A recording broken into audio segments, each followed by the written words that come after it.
माने असमिया रावजों लिरनानै बानसावनाया बियो जोबोद दुखुनांथाव बिथांनि मुङा प्रसान्त बर' दा बेखायनो जोङो दिनै खावलायगोन जेबो खामानि मावनो मोना आरो बिथाङा बिनिफ्राय गोजानाव थानांगौ होननानै जों दुलाराय बर' फरायसा आफादा खावलायो बर' हारिनि गेजेराव खेबथाम एकर्ड जाबाय बे खेबथाम एकर्डआवबो सनितपुर बिश्वनाथ बे मोननै डिस्ट्रिक्टनि रायजो राजाफ्रा गोदाव सोराव जानानै थानो गोनां जायो बा बर' कसारि काउन्सिलाव बेखौ सोनाय जाया होननानै सरकारजों रायलायनायावनो बुजाबुजि दङ दिनैहाय मोनसे BKWC काउन्सिल जानानै दङ दिनैहाय मोनसे BKWC काउन्सिल जानानै दङ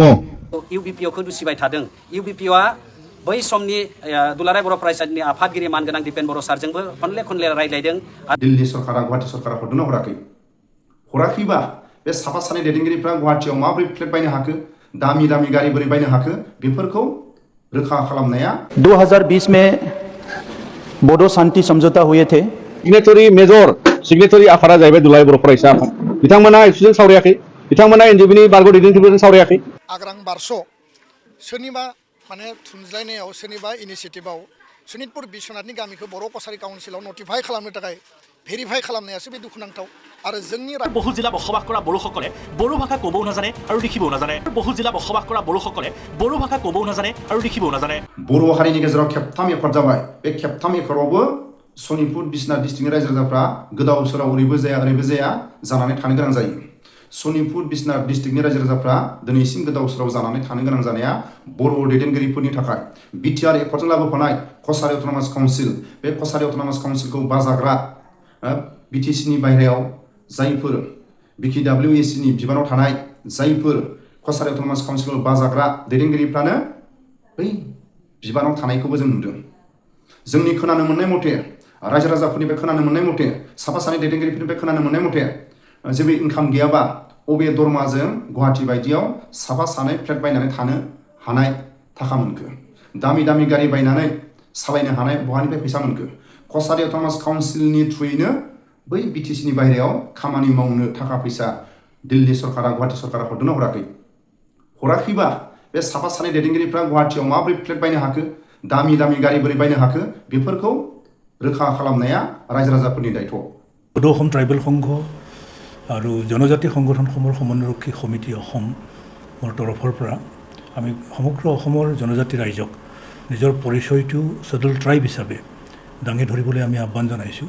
তো আমি আপিল কৰিছোঁ যে এবাৰৰ কাৰণে হ'লেও বড়োসকলে বাথৈজিমটো দাঙি ধৰিব লাগে মানে বাথৈজিম হিচাপে তেওঁলোকে চেন্সাছত নিজৰ পৰিচয়টো দাঙি ধৰিব লাগে যাতে বাথৌটো হৈছে বড়োসকলৰ প্ৰাচীন ধৰ্ম বড়োসকলৰ যি বাথৌ ধৰ্ম সেইটো যাতে স্বীকৃতি লাভ কৰে তাৰ কাৰণে বাথৈজিমটো দিবৰ কাৰণে নিজৰ পৰিচয়টো দিবৰ কাৰণে আমি আপিল কৰিছোঁ বেয়াও কোনো ডিমট জানো গোনাं गैया सनितपुर बिश्वनाथा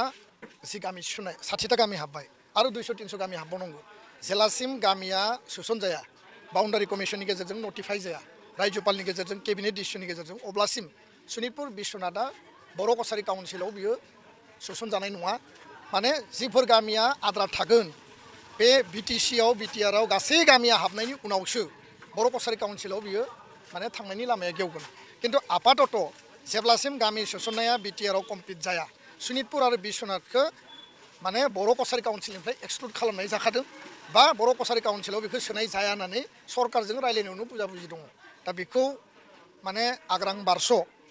सोरनिबा माने थुनज्लायनायाव सोरनिबा इनिसियेटिभआव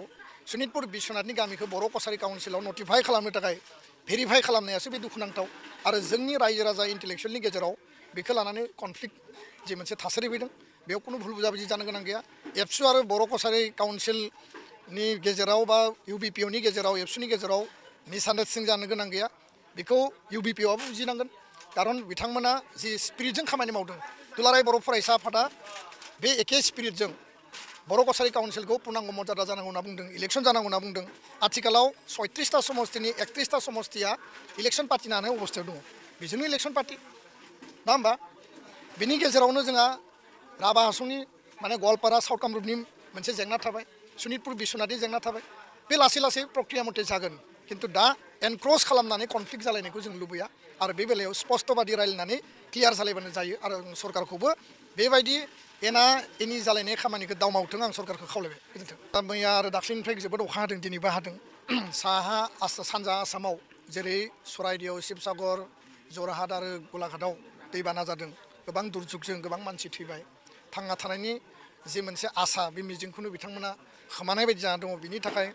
सरकारखौ UPPL दला नारसिनबोदों आरो सरकारखौ खावलायबोदों UPPL दोलोनिफ्राय मोनसे प्रतिनिधि दला बेयाव थांनानैबो खौरां लाहैदों भारत सरकार आसाम सरकारखौबो जों खावलायदों जे बिनि सायाव बेबस्था लानांगौ खिन्थु रिसेन्टलि मैया दाख्लै आरो दिनै जे अखा हाबाय उदालगुरि जिल्लानि माजबाद एरियायाव बा माखासे दैया माने देरनायनि जाहोनाव खुरखानाय लोमसावनाय आरो गामियाव दै हाबनानै जालाखार बिलाखार जानायखौ जों नुदों दा बेखायनो आङो उदालगुरि डिस्ट्रिक्ट एडमिनिस्ट्रेसनखौ आरो डिजास्टार जि मेनेजमेन्ट आरो रिलिफ डिपार्टमेन्ट दङ बिथांमोना DC बा सार्कल अफिसारनि गेजेरजों इमिडियेट बेयाव रिलिफ बा रिहेबिलिटेसन इमिडियेट रेस्किउ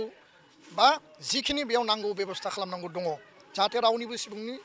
जिउआ खहा जाया जिब जुन्थु खहा जाया धन सम्पति खहा जाया बिनि थाखाय बेबस्था लानो थाखाय आङो डिस्ट्रिक्ट एडमिनिस्ट्रेसन खावलायदों आरो जोंनि पार्टिनिफ्रायबो जिल्ला बेंगिरिजों जोङो रायलायगोन गोजोन्थों मेजरिटी তেওঁলোকে দনিপল বিশ্বাস কৰে তেওঁলোকৰ যিটো পৰম আৰাধ্য দেৱতা দনিপলতে বিশ্বাস কৰে কিন্তু এতিয়া শেহতীয়াকৈ এটা ট্ৰেণ্ড ডেভেলপ হৈছে খ্ৰীষ্টিয়ানিটি ডেভেলপ কৰিছে যে খ্ৰীষ্টিয়ানিটি ডেভেলপ কৰিব নালাগে আমি নিজৰ যি ৰিলিজিয়াছ ফেইথ সেইটোতে আমি বিশ্বাসী হ'ব লাগে নিজৰ ফেইথটো কেতিয়াও ত্যাগ কৰিব যে লাষ্ট যি চেঞ্চাছ হ'ল সেই চেঞ্চাছত এনুমাৰেশ্যনৰ ক্ষেত্ৰত বহু মানুহ ট্ৰাইবেল হিচাপে নিজকে পৰিচয় দিয়া নাই এইবাৰ আমি তেওঁলোকক পৰিচয় দিবলৈ আহ্বান কৰিছোঁ আৰু কাৰ্বি আংলঙৰ যিসকল বড়ো ৰাইজ আজিৰ তাৰিখত তেওঁলোক ছেডুল ট্ৰাইব হিলছ হিচাপে ৰিকগনিশ্যনটো পোৱা নাই কিন্তু আমি দেখিছোঁ যে কনষ্টিটিউশ্যন ছেডুল ট্ৰাইব অৰ্ডাৰ 1950 মতে ST হিলছৰ লিষ্টটো চাই তেতিয়াহ'লে ডিমাচা কমা কছাৰী বুলি লিখা আছে আৰু কছাৰী বুলি কওঁতে বড়ো বা বড়ো কছাৰী ঠেঙাল সোণোৱাল মেছসকলক বুজায় গতিকে তেওঁলোকেও ST হিলছ হিচাপে ইনভাৰেশ্যন কৰিবৰ কাৰণে আমি আপিল কৰিছোঁ বড়ো জনগোষ্ঠীৰ ক্ষেত্ৰত গোলাঘাট জিলা শিৱসাগৰ ডিব্ৰুগড় বা তিনিচুকীয়াত বসবাস কৰা বড়োসকলে বড়ো ভাষা নাজানে তেওঁলোককো বড়ো ভাষী হিচাপে ইনভাৰেশ্যন কৰিবলৈ আমি আপিল এটা কৰিছোঁ भिडिअनि फुटेजाव खोनाखाबाय सनितपुर बिसनाथ डिस्ट्रिक्टनि रायजो राजाफ्रा ओरैबो जाया गोदाव सोराव जानानै थानो गोनां जानाया जोंनि बर' हारिनि थाखाय दुखुनांथावना बर' हारिनि गेजेराव खेबथाम एकर्ड जाबाय बे खेबथाम एकर्डआवबो सनितपुर बिसनाथ डिस्ट्रिक्टनि रायजो राजाफ्रा दिनैसिम ओरैबो जाया गोदाव सोराव जानानै थानो गोनां जानाया जोंनि बर' दैदेनगिरिफोरनि थाखाय बुंनानै लानांगोन दिनैसिम स्पष्ट नङा बिटिआर एकर्डजों BTCनि सिमा बारायनांगौ सनितपुर बिसनाथ डिस्ट्रिक्टनि गामिफ्रा BTCआव सोफादेरनांगौ बा हाबदेरनांगौ बा सोथारनांगौ बेखौ स्पष्ट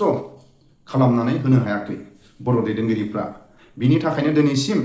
सनितपुर बिसनाथ डिस्ट्रिक्टनि रायजो राजाफ्रा गोनो गोथो जानानै थानो गोनां जादों रायजो राजायासो बेयाव हाबनांगौ हाबथ'नो लुबैदों जिहेतु 6 बोसोर जों नेबाय नेयाखै नङा जों नेदों नेनायनि उनाव जोङो बेखौ थिरांथा लादों जों बर' कसारी काउन्सिलाव हाबथ'गोन उनाव NOC लानानै ओंखारलांगोन थ' बे बिटिआर एकर्डजों लाबोफानाय कसारी अट'नमास काउन्सिल BTCनि बाहेरायाव कसारी अट'नमास काउन्सिलखौ सालायनो थाखाय BKWनि जायफोर BKWACनि बिबानाव थानाय जाय गेदेरमाफ्रा मा मावनो हादों मा मावनो हायाखै फरायसुलिफोरनि थाखाय रायजो राजाफोरनि हान्थामेला जायखिजाया रायजो राजाफोरनि लुबैनाय मथे मावनो हादोंना हायाखै बेफोरखौ रोखा खालामनानै होनो हादोंबा रोखा खालामनांगौ सनितपुर बिसनाथ डिस्ट्रिक्टनि रायजो राजाफ्रा कसारी अट'नमास काउन्सिलनि BKWACनि जाय सालायगिरिफोरनि खुंथायाव थानो सनितपुर बिसनाथ डिस्ट्रिक्टनि रायजो राजाफ्रा बिटिआर एकर्डजों लाबोफानाय BTCनि बाउन्डारि बारायनायखौ नेनानै थानो बेफोरखौ रोखा खालामनानै होनांगौनि दायथ'आ बर' दैदेनगिरिफोरनि बिनि थाखायनो गोख्रों जानांगौ सनितपुर बिसनाथ डिस्ट्रिक्टनि रायजो राजाफ्रा गोख्रों जानांगौ सोरबा दैदेनगिरिफोरनि थाखाय गोदाव सोराव जानानै थानो गोनां जानाङा मानो होनोबा इलेक्सन फैयोबा BTCनि जायफोर बिबानाव थानाय जायफोर बर' हारिनि मोननै दोलो होननानै जों बुंनांगोन UPPL party BPF party Sonitpur Biswanath BTCनि बाहेरायाव थानाय बर'फोरनि थाखाय बेफार इलेक्सन टाइमाव आरो इलेक्सननि उनावबो बेफार जायो बेफोरखौ BTCनि बाहेरायाव थानाय बर'फ्रा स्ट्रं जानांगौ जाहाथे अबेबा पार्टीजों अबेबा दोलोनि दैदेनगिरिफोरजों गोनो गोथो खालामनानै दोनजानाया बर' हारिनि थाखाय बेबायदिया जोबोद दुखुनांथावना आरो लोगोसे जोंनि खोनानो मोननाय मथे कसारि अट'नमास काउन्सिलखौ सालायनो थाखाय BKWSCनि दैदेनगिरिफ्रा रायजो राजाफोरनिफ्राय मोनथिनो मोननाय मथे साफा सानै दैदेनगिरिफोरनिफ्राय मोनथिनो मोननाय मथे जायफोर कसारि अट'नमास काउन्सिलखौ सालायनो थाखाय BKWSCनि बिबानाव दं, जायफोर गादियाव दं, साफा सानै दैदेनगिरिफ्रा गुवाहाटियाव फ्लेट बायलायनानै गोजौ गोजौ बिल्डिंआव फ्लेट बायनानै थायो जाहैदों आरो दामि दामि गारि बायनानै सालायो जाहैदों। अबे इनकामजों, अबे दरमाजों कसारि अट'नमास काउन्सिलनि मावनो गोनां गुवाहाटि सरकारनि थाखा फैसाजों ना दिल्ली सरकारनि थाखा फैसाजों ना गावसिनि दरमाजों, बे स्पष्ट जानांगौ। 5 बोसोरनि बारा जाबाय कसारि अट'नमास काउन्सिलखौ BKWSCनि जायफोर बिबानाव थानाय बै दैदेनगिरिफ्रा गावसिनि दरमाया बेसेबां आरो बेसेबां गुवाहाटि सरकारा, दिल्ली सरकारा कसारि अट'नमास काउन्सिलनो थाखा फैसाखौ BTCनि बाहेरायाव थानाय बर'फोरनि थाखाय बेसेबां हरखो, बेफोरखौ दिनैसिम रोखा खालामनानै होनायखौ जों दिनै ससियेल मिडियानि थ्रुयैनो जा, इउटुबनि गेजेरजोंनो जा, मोगा-मोगिनि गेजेरजोंनो जा बा फेसबुकनि गेजेरजोंनो जा, जों बेफोरखौ दिनैसिम स्पष्ट मोनथिनो मोनाखै। बिनि थाखायनो BTCनि बाहेरायाव थानाय कसारि अट'नमास काउन्सिलनि गेजेरजों इनकाम गैयाबा जायफोर बिबानाव थानाय फ्लेटखौ बोरै बायनो हाखो, जेबो इनकाम गैयाबा बोरै दामि दामि गारि बायनानै सालायनो हाखो। बिनि थाखायनो सनितपुर बिश्वनाथ डिस्ट्रिक्टनि रायजो राजाफ्रा गोख्रों जानांगौ। कसारि अट'नमास काउन्सिलाव थायोबा बेफोरनि डेभेलपआ माब्रै, फरायसुला फरायसुलिफोरनि बेसेबां थाखा फैसा फैगोन, रायजो राजाफोरनि थाखाय बेसेबां फैगोन, हान्था मेलानि जायखिजाया बर' एलेकायाव बेसेबां थाखा फैसा फैगोन, बेफोरखौ स्पष्ट साख्रि बाख्रिनि खथा बेफोर सोंनानै लादोंना लायाखै। नाथाय जोंनि खोनानो मोननाय मथे, रायजो राजाफोरनिफ्राय खोनानो मोननाय मथे, साफा सानै दैदेनगिरिफोरनिफ्राय खोनानो मोननाय मथे जायफोर कसारि अट'नमास काउन्सिलखौ BTCनि बाहेरायाव सालायनो थाखाय जायफोर BKWSCनि बिबानाव दं, अबे दरमाजों, अबे इनकामजों फ्लेट बायनो हाखो, अबे इनकामजों, अबे दरमाजों दामि दामि गारि बायनो हाखो साफा सानै लिडारफ्रा, बेफोरखौ रायजो राजाफ्रा नोजोर होनांगौ। आरो जोंनि खोनानो मोननाय मथे साफा सानै दैदेनगिरिफ्रा कसारि अट'नमास काउन्सिलखौ नाङा BKWSCनि जायफोर साफा सानै दैदेनगिरिफ्रा नाङा काउन्सिलखौ नाङा होनग्रा मानसिया बै बिबानफ्रावबो जों सम सम बिबान लानानै थानायखौ जों नुयो। जायफोर साफा सानै दैदेनगिरिफ्रा कसारि अट'नमास काउन्सिलखौ नांथ'वा होनग्रा दैदेनगिरिफ्रानो जुदि बै बिबानाव थायोबा बे बेसेबां गनायथाव। बिनि थाखायनो जायफ्रा BTCनि बाहेरायाव थानाय कसारि अट'नमास काउन्सिलखौ सालायनो थाखाय बिबानाव थानाय, जायफोर BKWSCनि बिबानाव थानाय, बिथांमोना खै बोसोरनि उनाव बिबाना बदलायलायनाय जागोन, बिबान सोलाय सोल' जागोन। इलेक्सन गेलेनानै सालायबाय थानो मोननाय ना सेलेक्सन खालायनानै थानो मोननाय, बेफोरखौ रायजो राजाफ्रा नोजोर लानांगौ। 5 बोसोरनि बारा जाबाय सोरबा साफा सानै दैदेनगिरिफ्रा, बै दैदेनगिरिफ्रा गावसिनि बिबानावनो थाबाय थानांगौ ना बै दैदेनगिरिफ्रा गुवाहाटि सरकारनिफ्राय, दिल्ली सरकारनिफ्राय दरमाखौ जाबाय थानांगौ नामा? बै माखासे रायजो राजाफ्रा कसारि अट'नमास काउन्सिलखौ सालायनो हानाय बै दैदेनगिरिफ्रा गोरों गोरा गैया नामा? दुलाराय बर' फरायसा आफादा सनितपुर जिल्लानि एबसुनि दैदेननायाव बावहाय सनितपुराव थानाय गोबां गामिनि सानसुमै गोरों गोरा आरो गामिनि गोरा गाहाय लोगोसे बयबो साननो हनो गोरों बिथांमोना मोनसे बे सानसुमै मेलाव बाहागो लाफैदों। गुबैथारै बेवहाय जोङो सानसुमै मेलनि आयदायाव आथिखाल जोंनि सनितपुरनिफ्राय जोङो बिटिआरआव सोसननांगौनि थाखाय जिहेतु लाहार फाहार खालामो आरो बे बिटिआर सोसननांगौनि लाहार फाहार खामानि सोलिनायाव दासिमबो जोबाखै। बिनि लोगो लोगोनो गेजेराव जोङो दाखालि 29 जुलाइआव मोनसे आसाम सरकारनि ट्राइबेल एफेयार्सनिफ्राय सनितपुरनि आरो बिश्वनाथ जिल्लानि डिसिनि माने गेजेराव मोनसे लाइजाम सफैदों। जाय लाइजामखौ लानानै जों नुनानै गोमोदों। मानोना बेवहाय इउबिपिअआ दाबिनाय बायदियै 161 गामिखौ लानानै बिथांमोना BKWSCआव सोसननायनि सालिजारि खालामनो थाखाय सार्कोल अफिससिम दैथायहरदों आरो बिनि सायाव दुलाराय बर' फरायसा आफादा गोमोदों। मानोना बिटिआर रेकर्डनि गुबै राजखान्थियारि बिथांखियाव बाउन्डारि एक्सटेनसना सनितपुर आरो बिश्वनाथखौ लानानैसो आरो बिनिखायनो गिबिसिनथाराव जेब्ला बर' कसारि काउन्सिल दादोंमोन बै समाव सनितपुर आरो बिश्वनाथखौ दोनथ'नानैसो बे काउन्सिलखौ एन्टारिम गभर्नमेन्टबो दादों आरो बेबायदि काउन्सिला सोलिदों। नाथाय दिनै बिथांमोननि सोलिफुनाय काउन्सिल एबा दानि इउबिपिनि दैदेनगिरि बिथांमोनहा बिटिआर सिगनेटरि मेजर सिगनेटरि आफादा जाहैबाय दुलाराय बर' फरायसा आफाद। बिथांमोना एबसुजों सावरायाखै, बिथांमोना एनडिएफबिनि बारग' दैदेनगिरिफोरजों सावरायाखै, आरो बेबायदिनो सिगनेसारि दैदेनगिरिफोरजों सावरायजोबाखै आरो बेखाय बिथांमोना गावसोर निजा बबेयाखै 160 जे गामिखौ लानानै BKWSआव सोनो नागिरनायखौ लानानै दुलाराय बर' फरायसा आफादा जोङो बिथांमोनखौ उइद्र' खालामनो थाखाय खावलायदों आरो दुलाराय बर' फरायसा आफादा बेखौ जों भेहेमेन्टलि अपोज खालामो जों रिजेक्ट खालामो जाहाथे गंसेबो गामिखौ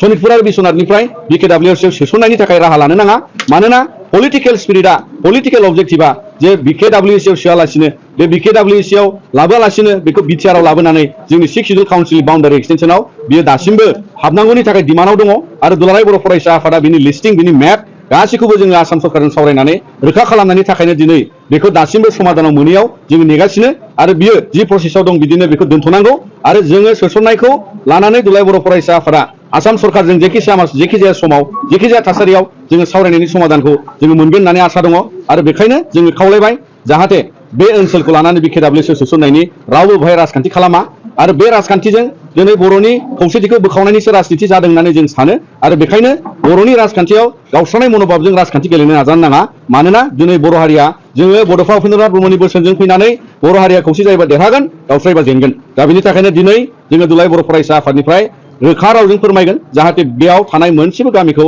बर' कसारि अट'नमास काउन्सिलाव सोसना आरो बिनि थाखाय अबजेक्सन खालामनो जोङो थाबैनो आसामनि ट्राइबेल एफेयार्स मन्थ्रिनो जों आर'जलाइ गथायगोन जोङो दा जि 60था गामिखौ मोनबाय जोङो मिथिगौ जे 6 शिड्युलनि मोनसेबो लाइनाव मोनसेबो पेराग्राफआव बेवहाय कन्टिगुवास सोदोब थाया नाथाय जि जायगानिफ्राय बड'लेण्डनि सिमाया स्टार्ट जायो फार्स्ट दैखौ नांफानानै सनितपुराव नांनाय लोगो लोगो जोंनि गासै बे सा ओनसोलनिफ्राय लानानै बरसलानिफ्राय लानानै बर' गामिया नांजाबजोबो आरो बिनि थाखायनो बियो बड'लेण्डजों नांजाबनायानो कन्टिगुवास स्टार्ट जायो बे कन्टिनिउवास जेरैहाय बर'फ्रा जोङो बड'लेण्डनि दानि सिङाव थानाय मानास हाग्रामाजों बाक्सानि आरो चिरांनि सरजाबनायाव मानास हाग्राजों जों सरजाबदों बेबादिनो जोङो भाबा हाग्राजों नांजाबगोन आरो बेखौ लानानै दिनै माने सनितपुराव जोङो बिश्वनाथसिम सहैनायाव गहपुरसिम गामिखौ सोसननायनि आइडियासआ बेयाव फैदों आरो लासै लासै मोनफ्रोमबो जोंनि दाबिनाय गामिखौ बिटिआरनि सिङाव सोसननांगौनि थाखाय बेयो मोनसे पलिटिकेल एरेन्जमेन्ट आरो बेखायनो बे पलिटिकेल एरेन्जमेन्टआ पलिटिकेल कमिटमेन्ट बायदि जाफुंथारनांगौनि थाखाय दुलाराय बर' फरायसा आफादा जों नाजालांगोन आरो बे प्रसेसआ दासिमबो दङ आरो बेखायनो जोङो बे दाबिखौ नागाराखै नोंथांनि दहायनि भाषणाव सासे बर' थुनलाइ आफाद दैदेनगिरिनि मुंखौ गाबज्रिनायखौ खोनानो मोनदों मा बुंनो दिनैथ' बर' थुनलाइ आफादनि बिबानगिरि नङा बिथाङा आं जायनि मुंखौ लादों बिथाङा सनितपुरनि बारग' बर' थुनलाइ आफादनि लोगो आफादगिरि बिथाङा दिनैबो माखासे असमिया रावजों लिरनानै सनितपुराव मोनसे भाइरेल खालामदों जे सनितपुरनि बर' माहारिनि जोंनि बयबो एखे गाबनि थैजों थानाय आन्दलनाव एखेलगे खालामनाय आरो बेवहाय जि थेलामारायाव जों दिनै मिथिं खालामदों भारत उदांस्रिनि सोमावसारनायनिफ्राय बावहाय माने सेक्रिफाइस खालामनाय दिनै जोंनि बर' बावहाय मोनसे जारिमिन आरो बेखौ लानानै दिनै बिथाङा बर'नि गेजेराव सा खोला नाम लानानै माने असमिया रावजों लिरनानै बानसावनाया बेयो जोबोद दुखुनांथाव आरो बिथाङा बर' माहारिनि थाखाय आरो सनितपुर बिश्वनाथाव रायजो जानाय बर'फोरनि थाखाय बेबायदि गावस्रानाय मनोभाबजों खामानि मावनाङा बिथांनि मुङा प्रसान्त बर' दा बेखायनो जोङो दिनै खावलायगोन जे बिथाङा जायखिजाया बेबायदि राजखान्थियारि बिटिआर गोरोबथाखौ लानानै दावगासारनायनि जौगानांगौनि गामि सोसननांगौनि बिटिआर बाउन्डारि बांनांगौखौ हेंथा खालामनानै जेबो खामानि मावनो मोना आरो बिथाङा बिनिफ्राय गोजानाव थानांगौ होननानै जों दुलाराय बर' फरायसा आफादा खावलायो जोङो बर' कसारि काउन्सिलनिफ्राय एनअसि लानानै बिटिआरआव जिहेतु हाबनो हागोन थिग उदाहरन हिसाबै जोंनि एग्जाम्पल हिसाबै जुदि बुंनो थाङोब्ला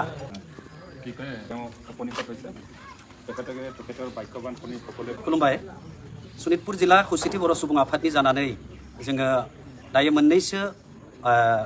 बिथिङाव बा दानि जि मोनसे सनितपुर जिल्लायाव थासारि सोमजिबाय थादों बर' कसारि वेलफेयार अट'नमास काउन्सिल अर्थात BKWSC आरो बिटिआरखौ लानानै एसे गोरोन्थि सानलायबाय थानायखौ जों नुनो मोन्दों बेखौ आङो जिल्लानि नेहाथारि हिसाबै एसे बेखौ रोखायै फोरमायनो सानदों जोङो सनितपुर जिल्ला खौसेथि बर' सुबुं आफादनि दैदेननायाव जोङो प्राय 7 टाइम्स अर्थात 7 बारसो जोङो मेल खुंनाय जादों जिल्ला भित्तियाव बेवहाय जोङो बर'नि मोनफ्रोमबो आफादखौबो बेयाव लिंनाय जादों आरो बिथांमोना नुजाथिदोंबो बर' साहित्य सभा NDFB जोंहा खौसेथि बर' सुबुं आफाद वमेन जास्टिस फराम लोगोसे बाथौ गौथुम हारिमु आफाद गासैखौबो लानानै जोङो प्राय खनस्नि जोङो मेल खुंनाय जादों आरो एबसुखौबो लिंनाय जादों मोननै मोनथाम मेलाव बिथांमोना थानो हायाखै बे गुबुन खोथा खिन्थु दायो मिरु दुलाराय बर' फरायसा आफादनि मानगोनां आफादगिरि बिथाङा जेरैबायदि बुंबाय थादों जे मिरु EBPO बा सनितपुर जिल्ला EBPOआ रायजोखौ सोङालासेनो बर' कसारि काउन्सिलाव बिथांमोनखौ लिस्टेड खालामनानै बर' कसारि काउन्सिलाव जुर जबस्ति सोनो नागिरदों होननाय खोथाया एक्चुअलि बियो नंखाय खारन जोङो प्राय इतिमध्ये आङो बुंदोंआनो नांगौबा जोङो जायगाखौबो बुंनो हायो ढेकियाजुलि बिष्णुराभा हाइ स्कुलावबो जोङो मेल खुंदों गासिबो आफादखौ लानानै बताबारि एलपि स्कुल गुरामारिनि सिङाव थानाय बताबारि गामि एलपि स्कुलावबो जोङो मेल खुंदों गासिबो आफादफोरखौ लानानै गुरामारि रंगमन्च ज्योति बिष्णु रंगमन्चआवबो जोङो आफाद खुंदों आरो लोगोसे गुवाहाटी बड'लेण्ड भवनाव दाखालि बावैबो गार्जेन मिनिस्टारनि लिंनायाव गासिबो आफादफोरा बेयावबो नुजाथिदोंमोन आरो लोगोसे ढेकियाजुलियावबो मेल खुंनाय जादों आरो बेवहाय गासिबो रायजो राजानि दल संगठननि मता बेनोमोन जों बर' कसारि काउन्सिलाव हाबथ'नांगौ आरो जिहेतु बर' कसारि काउन्सिलाव हाबब्लाबो जों ओंखारनो हायो बेखायनो जोङो सिद्धान्त लादों जोङो हाबथ'नानै इयुनाव जोङो बर' कसारि काउन्सिलनिफ्राय NOC लानानै बिटिआरआव जिहेतु हाबनो हागोन थिग उदाहरन हिसाबै जोंनि एग्जाम्पल हिसाबै जुदि बुंनो थाङोब्ला धेमाजि जिल्लायाव मरिगाव जिल्लायाव गोबां बर' रायजो राजाफोरा बर' मिसिं अट'नमास काउन्सिलाव हाबसनना दङमोन नाथाय बिथांमोना NOC लानानै बर' कसारि काउन्सिलाव हाबफैदों थिग बेबायदिनो मरिगाव नगाव जिल्लायावबो बर' गामिफोरा टिवा काउन्सिलाव हाबसनना दङमोन बिथांमोनाबो टिवा काउन्सिलनिफ्राय NOC लानानै बर' कसारि काउन्सिलाव हाबदों थिग बेबायदिनो जोंनिया जि क्राइटेरिया गोग्लैयो बर' गामिफोर दङ खोला पार्टनि क्राइटेरियाव गोग्लैयो बर' गामिफोरा बर' कसारि काउन्सिलाव हाबथ'नानै बर' कसारि काउन्सिलनिफ्राय NOC लानानै इयुनाव जोङो बिटिआरआव थांनो हागोनखौ जोङो मिथिदों आरो बियो जोङो गोबां दैदेनगिरिनिफ्राय मिथिदों मिनिस्टार मल्ला बिथांमोननिफ्रायबो मिथिदों बेखायनो जोङो हाबथ'नायखौ लुबैदों आरो अबयसे बे 162 गामिनिफ्राय गोबां ओनसोला जेरै थेलामारा ओनसोल आरो हयथ' सोरबा ओनसोला थानो हागौ बेखौ जोङो जुर जबस्ति खालामनायनि खोथा नङा बिथांमोना जुदि थानो लुबैयाखै जेबो नङा बिथांमोना ओंखारनो हागोन बियो भिलेजआ लिस्टेड जादों बे बिनि ओंथिया बे नङा दे बिसोरो काउन्सिलाव हाबजोब्बाय बिनि उनावबो मावनांगौ गोबां दङ बे सार्भे जागोन भिलेज नटिफिकेसन जागोन मण्डलनि दारा सार्भे जागोन गावबुरानि दारा सार्भे जागोन आरो बे सार्भेखौ खालामाबानो जाबाय बे अट'मेटिक दानलांगोन आरो इउबिपिआबो बेखौ दानना होनायनि दायित्व लागोन जाय ओनसोला बर' कसारि काउन्सिलाव थानो लुबैयाखै आरो बेखौ मोनसे आं मानगोनां आफादगिरि एबसुनि खोरोमदावारि सारखौ क्लियार बुंनो सानदों बिथांमोना जेखौ इउबिपिअखौ दुसिबाय थादों इउबिपिअआ बै समनि दुलाराय बर' फरायसालिनि आफादगिरि मानगोनां दिपेन बर' सारजोंबो खनले रायलायदों आरो गोबांबार बर' कसारि काउन्सिल लोगोसे मिरु इउबिपिअआ सनितपुर जिल्लायाव फैनानै मोनफ्रोमबो आफादजों खनले सावरायदों हाबनांगौ होननानै सावरायाखै दा मा थासारि जाबाय थादों बेखौसो फोरमायफैदों बर' कसारि काउन्सिलाव हाबनायखौ खुनु जुर जबस्ति खालामफैयाखै नाथाय जों रायजो राजायासो बेयाव हाबनांगौ हाबथ'नो लुबैदों जिहेतु 6 बोसोर जों नेबाय नेयाखै नङा जों नेदों नेनायनि उनाव जोङो बेखौ थिरांथा लादों जों बर' कसारि काउन्सिलाव हाबथ'गोन उनाव NOC लानानै ओंखारलांगोन थ' बे मोनसे आङो दिनैनि बे प्रेस मिटनि गेजेरजों नोंथांमोनखौ क्लियार खालामबाय रायजो राजा नोंथांमोना बेयाव गोनो गोथो जानायनि खोथा नङा जाय थानो लुबैयाखै जेबो नङा नोंथांमोना थायाबानो जाबाय भेरिफिकेसन खालामनो होआबानो जाबाय खोथाया बेनो नाथाय माखासे ओनसोला थागोन दा गुरामारि बायदि ओनसोला माब्लाबाबो जोङो क्राइटेरियाखौ बेयाव क्राइटेरियायाव जे गोग्लैगोन बेखौ नुहराखै तेजपुर टाउनाव थानाय बर' गामिफोरा जे बेयाव बिटिआरआव हाबगोन बेखौ जों नुहराखै बेनिखायनो जों बर' कसारि काउन्सिलाव दानो हाबनांगौ होननानै जों थिरांथा लादों आरो बेबायदिनो गोबां जायगाफोरा हाबनो लुबैदों बेखायनो बिथांमोना हाबनायखौ जों आसा खालामदों आरो हाबाबाबो बिथांमोननि खोथा बेयाव दुसिलायनायनि खोथा नङा बेखौ आङो क्लियार खालामबाय आरो बे लिस्टखौ साबमिट खालामनायावबो आं मोनसे आरो क्लियार खालामनो सानदों जोङो जिल्लानि खोला पार्टनि बे लिस्टखौ साबमिट खालामनायावबो जिल्ला एबसुनि दैदेनगिरिफोरजों सावरायनाय जादों गाहाय नेहाथारि जिल्लानि एबसु गाहाय नेहाथारि हरिचरन बसुमतारी बिथांजोंबो सावरायदों बिथाङा बै समाव बुंदोंमोन जे आदा खोला पार्टनि बर' गामिफोरखौ नोंथाङा लिस्टखौ जुदि होनो सानदोंबा होनो हागोन दे होननानै बिथाङाबो फोरमायनायखाय आरो जिहेतु इलेक्शना आसाम सरकारा फोरमायदों खोब खम समनि गेजेराव नभेम्बर डिसेम्बर बा अक्ट'बरनि गेजेराव जिहेतु जानो थांगासिनो बेखायनो बे मोनसे गल्डेन चान्सखौ जों खोमाना लानो जों सानाखै आरो बेखौ जुदि बोरैबा बारहोनो हायोबा जिहेतु जों इयुनाव माला हाबगोन खुनु थिरांथा गैया बिटिआरआवबो गैया BKWSबो गैया बेखायनो जों बेखौ बेयावनो हाबथ'गोन होननानै थिरांथा लाबाय आरो बेखिनिखौ क्लियारिफिकेसन आं जिल्लानि इउबिपिअनि गाहाय नेहाथारि हिसाबै फोरमायनाय जाबाय गोजोन्थों 2020 में बोडो शांति समझौता हुए थे और ये समझौता को भारत में वर्तमान के समय में सबसे सक्सेसफुल मॉडल माना जाता है इस बिल्डिंग प्रोसेस में और उस समझौता में भारत सरकार के माननीय गृह मंत्री जी की उपस्थिति में 2020 27 जनवरी में दिल्ली में हुए थे 2020 इस समझौते के बाद 4,600 हमारे जो भाइयों हथियार लेके लड़ रहे थे, वो लोग मूल धारा में मेन स्ट्रीम में आ गए थे। सर उस एकॉर्ड में लड़ रहे थे, जितना भी क्लोजेस है, मूल धारा सम ऑफ द मेजर क्लोजेस आ गए थे, हैज बीन ऑलरेडी इम्प्लीमेंटेड। मैं भारत सरकार को धन्यवाद देना चाहता हूँ। लेकिन इस एकॉर्ड के बहुत सारे क्लोजेस है जो बहुत इंपॉर्टेंट है सर सिक्स शेड्यूल के लिए, वो अभी तक इम्प्लीमेंट नहीं हुआ है। सर आपको जानकारी है कि 1950 से बहुत सारे पूर्वोत्तर में ट्राइबल मूवमेंट जो हुए थे, इसमें आज़ादी के बाद 50,000 से ज़्यादा लोग की जान गंवाई है सर। बोडो मूवमेंट में we have lost more than 3,000 of our brothers and sisters. Sir ये जो मूवमेंट है ये संविधान के अधिकार के लिए थे। ये मूवमेंट अपने लैंग्वेज, कल्चर, आइडेंटिटी के प्रोटेक्शन के लिए थे। लेकिन उस मूवमेंट में मोर देन कई घटनाएं हुए हैं जो भारत के लिए बहुत दुखजनक है सर। ये और उस मूवमेंट के हल करने के लिए जितने भी मूवमेंट ग्रुप्स थे, भारत सरकार से सीरीज ऑफ डिस्कशन हुए हैं और बहुत सारे एकॉर्ड हुए हैं सर। लेकिन ये एकॉर्ड में कोई एकॉर्ड इम्प्लीमेंट हुए हैं, लेकिन कोई एकॉर्ड अभी तक इम्प्लीमेंट नहीं हुए हैं सर। सर आपको जानकारी है पूर्वोत्तर में अभी भी हालात कोई स्टेट में अच्छा नहीं है, अभी भी वायलेंस हो रहा है। जितने भी हम लोग चाहते हैं सर पूर्वोत्तर में इलीगल वेपन फ्री हो, पूर्वोत्तर 100% शांति हो। हमारे माननीय प्रधानमंत्री जी पूर्वोत्तर को अष्टलक्ष्मी नाम दिया है। हम सब लोग चाहते हैं सर पूर्वोत्तर में 100% पीस हो। हम लोग अभी यहाँ खड़ा है सर, हमारे जैसे जो नौजवान हैं अभी भी वायलेंस जो मोर देन 3,000 बोडो समाज से वो लोग मरना पड़ा और बहुत उसका गोल्डन जो समय थे यूथफुल के और स्टूडेंट लाइफ के, ये लोग जो है जंगल में उसका टाइम देना पड़ा, उनको मूवमेंट करना पड़ा। सर अभी मोदी सिर्फ 3 मिनट का समय होता है, आपका पूरा हो चुका। हम लोग अभी यहाँ खड़ा है sir, nothing is going on record now. আপোনালোকে কি কি সামগ্ৰী লৈ বৰ্তমান আহিছে? এতিয়া লৈ অহাটো আমি চিম্পল এনে বিছনা চাদৰ লৈ আহিছোঁ 10,000 পিচ, আৰু আঁঠুৱা লৈ আহিছোঁ 10,000 পিচ, টেনেল বটল লৈ আহিছে 10,000 পিচ,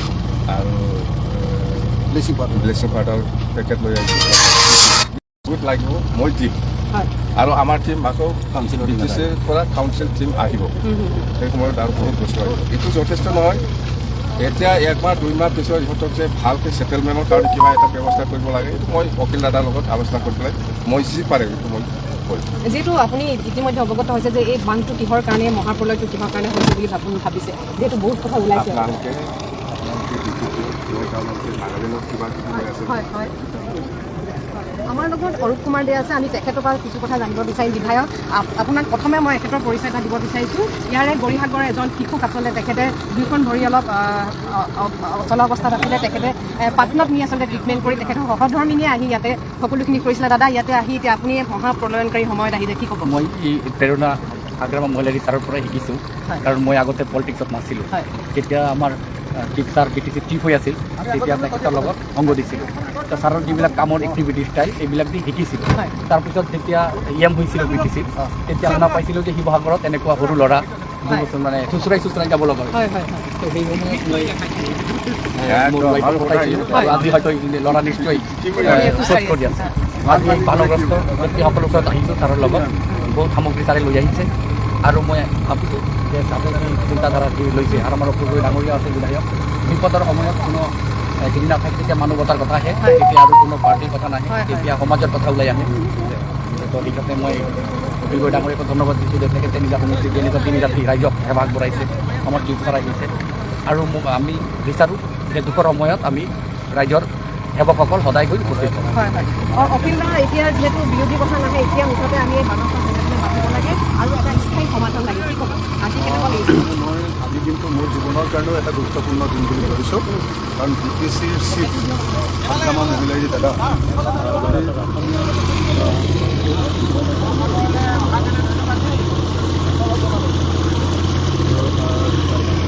এজন গুৰুত্বপূৰ্ণ নেতা,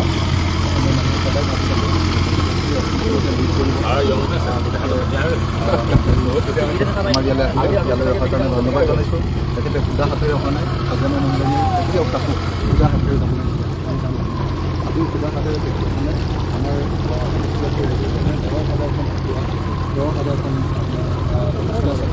10,000 পিচ আপোনাৰ চেনাই